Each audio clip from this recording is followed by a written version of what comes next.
Hello बच्चों, स्वागत है आपका परम की पाठशाला में। तो आज हम क्लास 11 फिजिक्स चैप्टर 2 का फर्स्ट लेक्चर देखने वाले हैं। चैप्टर 2 है आपका यूनिट्स एंड मेजरमेंट। अच्छा, जैसा कि आपने नाम देखा चैप्टर का यूनिट्स एंड मेजरमेंट, तो यूनिट और मेजरमेंट का मीनिंग क्या है ये इस चैप्टर में हम पूरे अच्छे तरीके से डिटेल में देखेंगे। ठीक है, तो आप लोग इसे बहुत ही इंटरेस्ट के साथ देखिए, चैप्टर को बहुत ही आनंद आने वाला है। तो चलिए स्टार्ट करते हैं इसे फिजिकल क्वांटिटी से। सबसे पहले फिजिकल क्वांटिटी होता क्या है, मतलब हमें यूनिट और मेजरमेंट जानना है। किसी भी क्वांटिटी का यूनिट क्या है, कोई भी क्वांटिटी है कितनी, इसको जानने से पहले ये तो जान ले कि वो क्वांटिटी है क्या, यानी फिजिकल क्वांटिटी क्या होती है। तो फिजिकल क्वांटिटी को हम इस तरह से डिफाइन कर सकते हैं: the quantity which can be measured by an instrument and which describe the laws of physical world। ऐसी quantity which can be measured by an instrument, ऐसी क्वांटिटी जो किसी इंस्ट्रूमेंट के द्वारा मेजर किया जा सके, and which describe the laws of physical world, और जिस क्वांटिटी से हम फिजिकल वर्ल्ड के लॉज को समझ सके, वो सभी क्वांटिटी क्या है, फिजिकल क्वांटिटी। फिजिकल वर्ल्ड को समझने का मतलब कि जितनी भी क्वांटिटीज इस दुनिया में है, जितनी भी क्वांटिटीज इस दुनिया में है, वो सब फिजिकल क्वांटिटी, फिजिकल लॉज को डिफाइन करें और जिनका मेजरमेंट कर सके। ठीक है, the quantity which can be measured by an instrument, जो कि किसी इंस्ट्रूमेंट से मेजर किया जा सके, and which describe the laws of physical world, जो फिजिकल वर्ल्ड के लॉज को डिफाइन करे। अच्छा, किस फिजिकल क्वांटिटी को यहाँ पे हम डिनोट कर रहे हैं PQ से, इसको हम इस तरह से लिख सकते हैं N into you. Physical quantity को N इंटू यू इस तरह से हम रिप्रेजेंट कर सकते हैं, जहां पे N है इसका न्यूमेरिकल वैल्यू और U है यूनिट। ठीक है, N है न्यूमेरिकल वैल्यू, U है यूनिट। तो सबसे पहले देखते हैं यूनिट क्या है, इसको समझते हैं। यूनिट का मतलब किसी भी क्वांटिटी को हम कैसे कंपेयर करते हैं। ठीक, किसी भी क्वांटिटी को कैसे कंपेयर करते हैं, उसकी कितनी वैल्यू है, उसको हम कितनी बार उसको हम कैसे कंपेयर कर पा रहे हैं। और N है आपका numerical value, number of times of unit, मतलब कोई भी यूनिट कितनी बार आ रहा है। जैसे इसे एग्जांपल के तौर पर समझे, हमने एक एग्जांपल ले लिया 5 kg। एग्जांपल ले लिया 5 kg। अब इसमें देखो ये 5 kg क्या है, उस क्वांटिटी की न्यूमेरिकल वैल्यू, और kg क्या है, यूनिट। ठीक है, मान लो कि आपको 5 kg कोई सामान खरीदना है, मार्केट से आप एप्पल खरीदने जा रहे हो और आपको बोला गया कि 5 kg एप्पल लेकर के आओ। ठीक है, तो जो आपने क्वांटिटी टर्म यूज किया 5, ये उसकी न्यूमेरिकल वैल्यू है कि कितनी बार वो यूनिट यूज किया गया। अगर 1 kg लेते तो 1 टाइम्स kg आया, 2 kg लेते तो 2 टाइम्स kg आया, 3 kg लेते तो 3 टाइम्स kg आया, 4 kg लेते तो 4 टाइम्स kg आया, और 5 kg ले रहे हैं तो 5 टाइम kg आ रहा है। तो ये न्यूमेरिकल वैल्यू कितनी बार आ रहा है ना, 5 times, number of times of unit, मतलब ये यूनिट हमने 5 टाइम्स यूज किया। ठीक, और केजी बताता है उसके यूनिट को। और इसे अगर हम कंपेयर करें, जैसे मान लो 5 kg है, इसका छोटा यूनिट ले लेते हैं 5 ग्राम। ठीक, अब ये जो 5 kg है, ये 5 ग्राम से बहुत बड़ी वैल्यू है, 5 kg छोटी वैल्यू है। मतलब यहाँ पे मास का ही दोनों यूनिट है, ग्राम भी मास का यूनिट है और केजी भी मास का यूनिट है, लेकिन यहाँ पे ग्राम स्मॉलर यूनिट है और केजी बिगर यूनिट है कंपेरिजन टू ग्राम।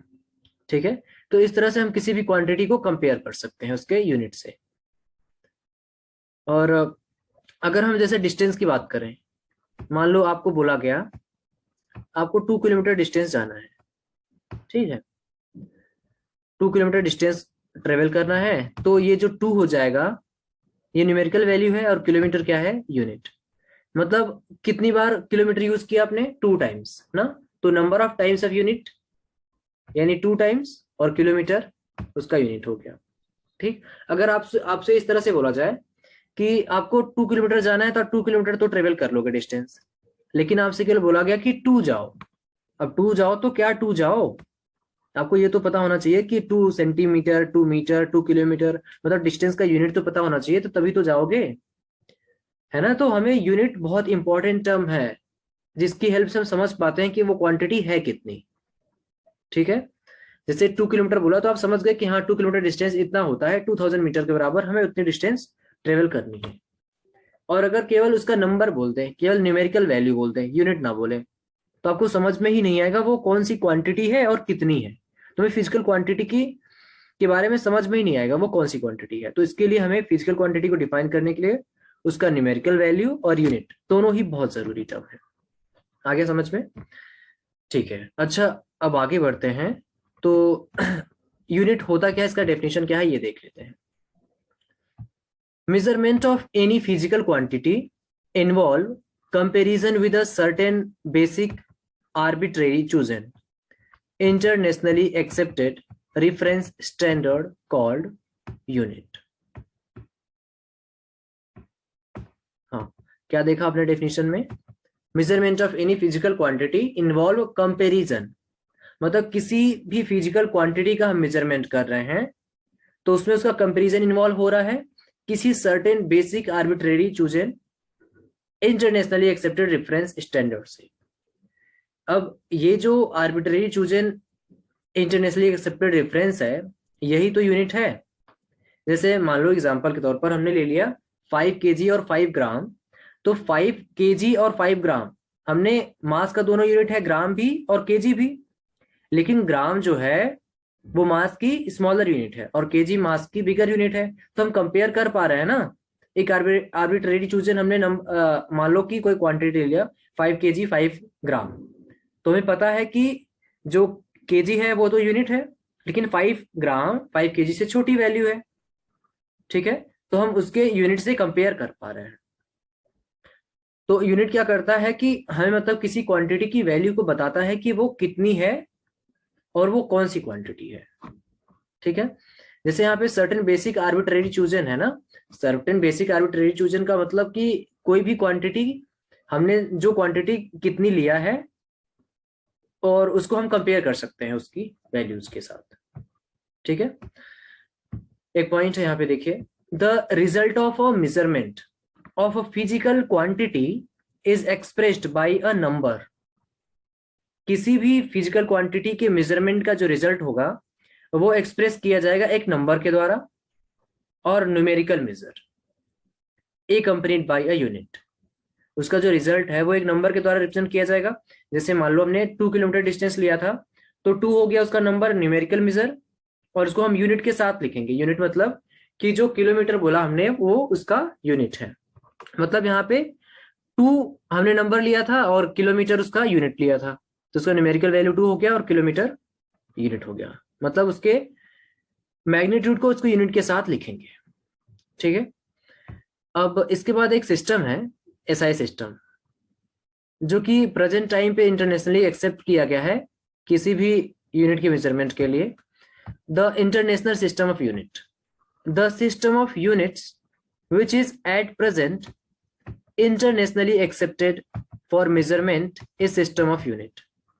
तो प्रेजेंट टाइम पे इंटरनेशनली एक्सेप्टेड एक सिस्टम है जिसे हम एसआई सिस्टम बोलते हैं, जो कि किसी भी क्वांटिटी के मेजरमेंट के लिए उसकी यूनिट क्या होगी, उसकी वैल्यू क्या होगी, इन सब चीजों के बारे में इंफॉर्मेशन प्रोवाइड करता है। तो जो आपका इंटरनेशनल सिस्टम ऑफ यूनिट है, इसे 3 पार्ट में, इसने यूनिट को 3 पार्ट में डिवाइड किया। पहला है सीजीएस क्वांटिटी, दूसरा है एफपीएस क्वांटिटी, और तीसरा है एमकेएस। अच्छा, सीजीएस, एफपीएस और एमकेएस, इन क्वांटिटी के बारे में आपने पहले भी सुना है। तो पर ये एसआई यूनिट जो है, एसआई इंटरनेशनल जो सिस्टम है, उसने इन तीनों में डिवाइड किया है यूनिट को। ये क्या है देखते हैं। सीजीएस का मतलब होता है सेंटीमीटर ग्राम सेकेंड, सी का मतलब सेंटीमीटर, जी का मतलब ग्राम, एस का मतलब सेकेंड। ठीक है, जिसमें सेंटीमीटर लेंथ का यूनिट है, ग्राम मास का यूनिट है और सेकेंड टाइम का यूनिट। ठीक, और नेक्स्ट है आपका एफपीएस। एफपीएस में एफ है फुट और पी है पाउंड, एस है सेकेंड। यानी फुट आपका लेंथ का यूनिट हो जाएगा, मास का हो जाएगा पाउंड और टाइम का सेकेंड। और एमकेएस सिस्टम में लेंथ का यूनिट हो जाएगा मीटर, मास का यूनिट हो जाएगा किलोग्राम, और टाइम का यूनिट हो जाएगा सेकेंड। तो करेंट टाइम पे इंडिया में सीजीएस सिस्टम और एमकेएस सिस्टम, ये दोनों सिस्टम फॉलो किए जाते हैं किसी फिजिकल क्वांटिटी के मेजरमेंट के लिए, अगर लेंथ, मास और टाइम की बात की जाए तो। ठीक है। एफपीएस सिस्टम ज्यादातर, एफपीएस सिस्टम जो है वो ब्रिटिश में यूज किया जाता है, और अपने कंट्री में सीजीएस और एमकेएस, ये दोनों सिस्टम यूज किए जाते हैं लेंथ, मास और टाइम के मेजरमेंट के लिए। ठीक है। अब इसके बाद देखते हैं कि कितनी टाइप ऑफ फिजिकल क्वांटिटी कितने टाइप की होती हैं, टाइप्स ऑफ फिजिकल क्वांटिटी। तो फिजिकल क्वांटिटी को तीन टाइप में डिवाइड किया गया है। फर्स्ट है फंडामेंटल फिजिकल क्वांटिटी, सेकेंड है डिराइव्ड फिजिकल क्वांटिटी, और थर्ड है सप्लीमेंट्री फिजिकल क्वांटिटी। अब इसमें फंडामेंटल फिजिकल क्वांटिटी क्या है इसको देखते हैं। फंडामेंटल का मतलब नाम से ही पता चलता है कि बेसिक क्वांटिटी, कोई भी बेसिक क्वांटिटी जो है वही फंडामेंटल क्वांटिटी होगी। तो फंडामेंटल फिजिकल क्वांटिटी को हम किस तरह से डिफाइन करेंगे देखते हैं। Physical quantities which do not depend on any other physical quantity is called fundamental physical quantity। ऐसी फिजिकल क्वांटिटी जो किसी और फिजिकल क्वांटिटी पर डिपेंड ना करें, उन्हें हम बोलेंगे फंडामेंटल फिजिकल क्वांटिटी। ठीक है। तो ये fundamental physical quantity, total 7 physical quantity है। देखते हैं कौन कौन सी फिजिकल क्वांटिटी है उसको देखते हैं। तो ये आपका हो गया फंडामेंटल फिजिकल क्वांटिटी, उनका एसआई यूनिट और सिंबल, कैसे हम उन्हें रिप्रेजेंट करेंगे। तो इसमें आपका फर्स्ट क्वांटिटी है लेंथ। लेंथ को हम, लेंथ का एसआई यूनिट होता है मीटर, और इसका सिंबल होता है स्मॉल एम। ठीक है। लेंथ का एसआई यूनिट होता है मीटर, और इसका सिंबल होता है small M. Next fundamental physical quantity है मास। मास का एसआई यूनिट होता है किलोग्राम, और इसका सिंबल होता है केजी। ठीक। और नेक्स्ट है आपका फिजिकल क्वांटिटी टाइम। टाइम का एसआई यूनिट होता है सेकेंड, और इसका सिंबल है small S. Next physical quantity है फंडामेंटल फिजिकल क्वांटिटी टेम्परेचर। इसका यूनिट होता है केल्विन, और सिंबल होगा कैपिटल के। और नेक्स्ट आपका फिजिकल क्वांटिटी है इलेक्ट्रिक करंट। इलेक्ट्रिक करंट का यूनिट होता है एम्पियर, और इसका सिंबल होता है कैपिटल ए। नेक्स्ट आपका फिजिकल क्वांटिटी है ल्यूमिनस इंटेंसिटी। इसका सिंबल होता है, इसका यूनिट होता है कैंडेला, और सिंबल है capital C small D, C D. ठीक। और नेक्स्ट फिजिकल क्वांटिटी है अमाउंट ऑफ सब्सटेंस। इसका यूनिट होता है मोल, और इसका सिंबल है MOL, small m small o small l। ठीक है। अच्छा, लेंथ, मास, टाइम, टेम्परेचर, ये 4 फिजिकल क्वांटिटी तो आप आसानी से समझ सकते हैं। इसके बाद नेक्स्ट है इलेक्ट्रिक करंट। इलेक्ट्रिक करंट भी आपने पढ़ा है 10th में। ठीक। तो इलेक्ट्रिक करंट क्या होता है कि charge per unit time, per unit time पे कितना चार्ज फ्लो हो रहा है किसी सर्किट में, उसे हम बोलते हैं इलेक्ट्रिक करंट। ठीक है। जिसका जिसका यूनिट होता है एम्पियर, और इसको हम कैपिटल ए से रिप्रेजेंट करते हैं। और ल्यूमिनस इंटेंसिटी। ल्यूमिनस इंटेंसिटी का मतलब जैसे कोई लाइट है, या जैसे आपने कमरे में बल्ब स्विच ऑन किया, स्विच ऑन करेंगे बल्ब ग्लो करेगा। तो बल्ब अगर ब्राइट ग्लो कर रहा है या डिम ग्लो कर रहा है, ब्राइट डिम कर रहा है, ब्राइट अगर है, जो बल्ब है उसकी लाइट अगर ब्राइट है तो ल्यूमिनस इंटेंसिटी ज्यादा है, अगर वो डिम है तो उसकी ल्यूमिनस इंटेंसिटी कम है। ठीक है। इस तरह से हम ल्यूमिनस इंटेंसिटी को फिजिकली समझ सकते हैं कि ल्यूमिनस इंटेंसिटी का मतलब किसी भी मतलब लाइट की बात कर रहे हैं ना, तो लाइट की इंटेंसिटी ज्यादा है या कम है। ठीक है। जिसका यूनिट होता है कैंडेला, और इसका सिंबल है सीटी। इसके बाद नेक्स्ट है आपका अमाउंट ऑफ सब्सटेंस।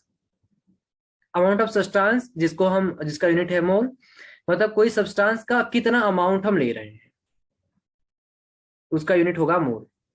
जैसे वन मॉलिक्यूल में होता है 6.023 into 10^23 mole.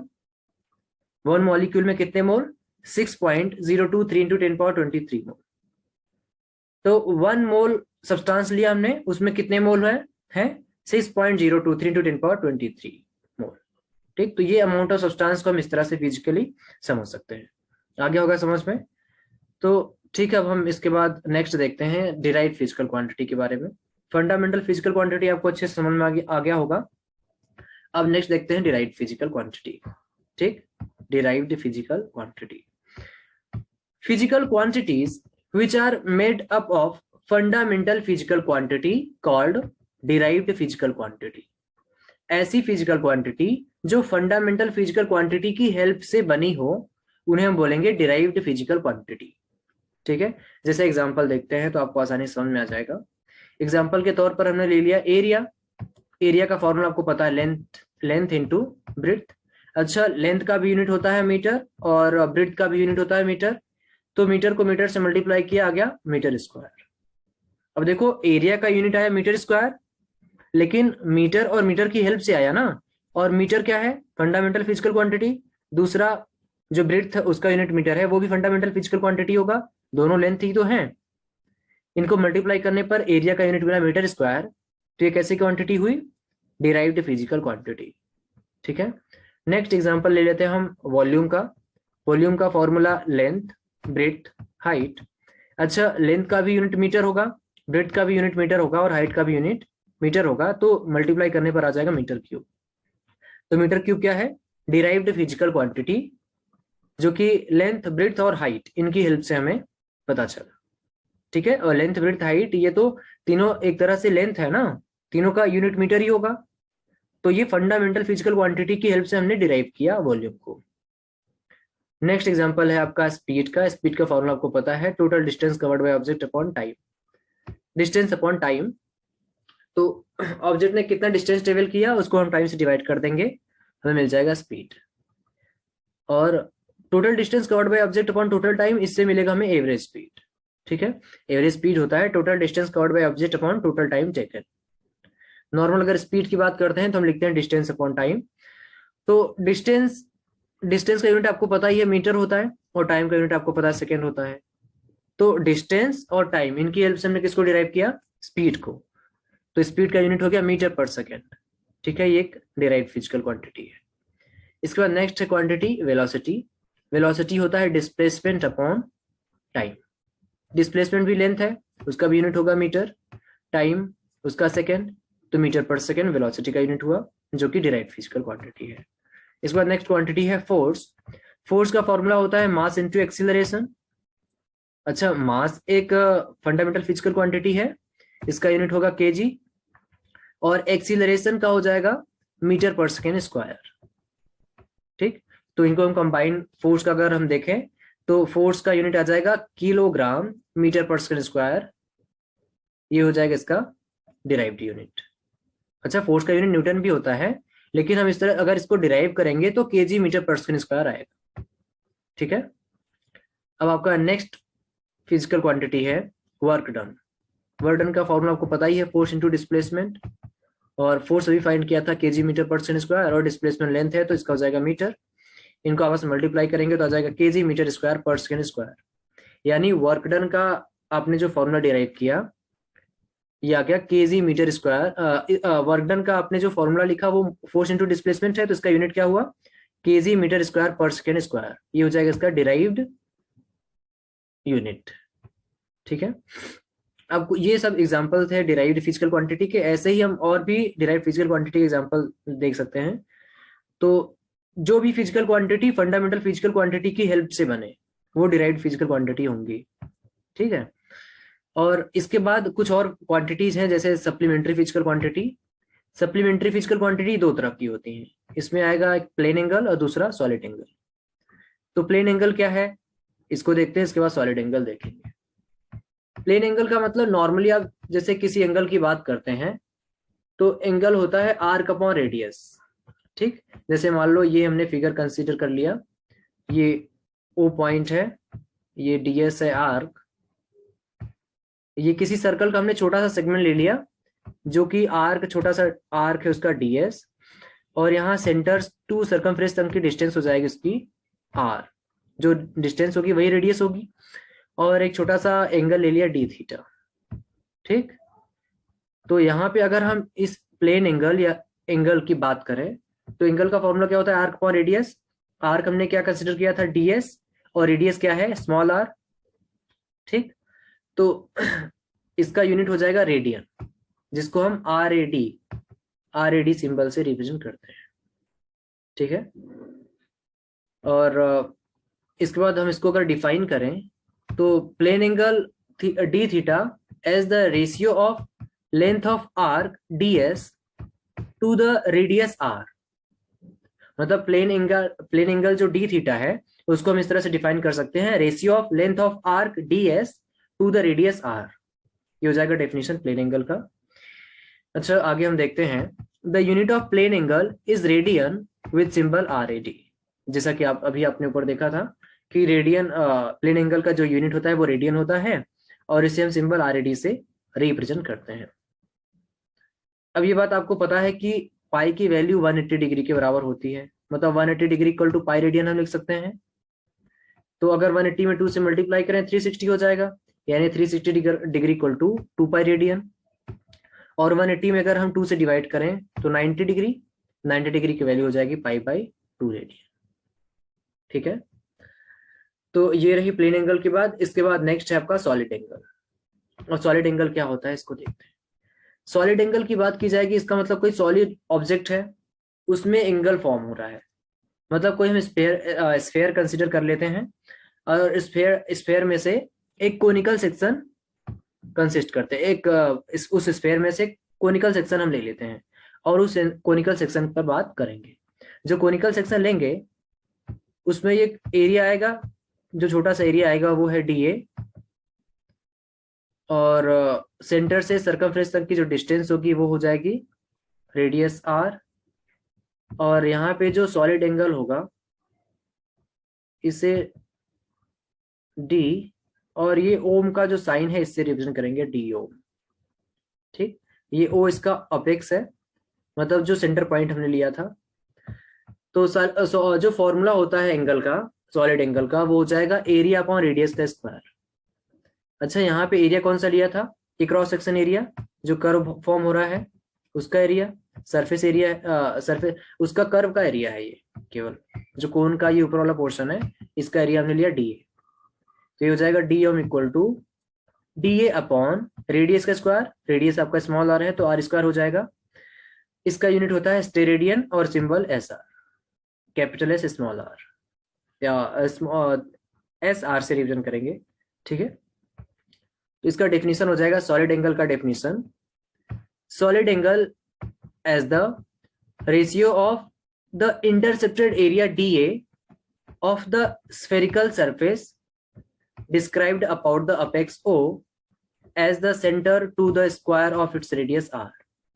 Solid angle as the ratio of intercepted area dA, जो हमने इंटरसेप्टेड एरिया लिया, ये एरिया लिया dA of the spherical surface described about the apex O, जो कि apex O के अबाउट डिस्क्राइब किया गया है, ये area dA O about the apex O as the center to the square of its radius, उसको हम रेडियस के स्क्वायर से डिवाइड करते हैं।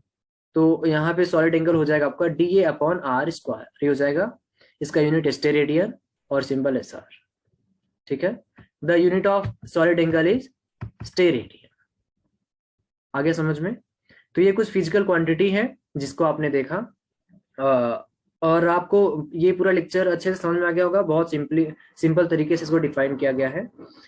तो ध्यान से आप लोग इस लेक्चर को अगर नहीं समझ आएगा तो दोबारा देख लेना, और कोई डाउट होगा तो आप कमेंट सेक्शन में बताना, उसको मैं क्लियर कर दूंगा। ठीक है, और बाकी नेक्स्ट लेक्चर आपको जिस टॉपिक पर चाहिए वो आप कमेंट सेक्शन में बता सकते हैं, और बाकी का लेक्चर इस तरह से अपलोड होता रहेगा कंटिन्यू।